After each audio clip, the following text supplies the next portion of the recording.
மதுரை மாநகராட்சிக்கு வணக்கம்.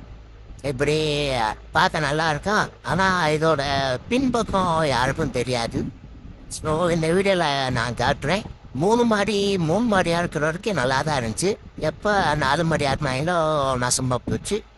இது ஹைலைட்டு, இங்கே 4 மாடியிலையும் மக்கள் குடியிருக்க தான் செய்கிறாங்க. இது அவங்க போட்ட புக்கில் தான். இது ஒரு பக்கம் இந்த மாதிரி இருக்குன்னா, இன்னொரு பக்கம் அதுக்கும் மேலே இருக்குது. இந்த பக்கம் நீ ஏன்டா இங்கிட்டு போனேன்னு நீங்கள் கேட்கலாம். இதுக்கான வீடியோவை பார்ட் 2ல் சொல்கிறேன். ஃப்ரீயாக எது கொடுத்தாலும் லைன்லேருந்து வாங்குறாங்க. நல்லா சாப்பிட்டு தூங்குறாங்களே தவிர இதை பற்றி யாரும் எதுவும் பேச மாட்டேங்கிறாங்க. என்னதான் நம்ம பெரம்பலமை ஏரியாவாக இருந்தாலும் நம்ம தான் பேசி ஆகணும். ஏதோ என்னாலும் முடிஞ்சது. இனி நியூஸ் ரிப்போர்ட்டர்ஸ் தன்னார்வலர் யாராவது இருந்தால் இதை ஷேர் பண்ணுங்கள். உங்களால் முடிஞ்ச ஹெல்ப்பை பண்ணுங்கள். எலெக்ஷன் வேறு அறிவிச்சிட்டாங்க. மோஸ்ட்லி மாநகராட்சி மனசு வச்சா தான் முடியும். அதுவுமே நடக்குமான்றது டவுட்டு தான். இதுக்கெல்லாம் யார் காரணம் தெரியும்?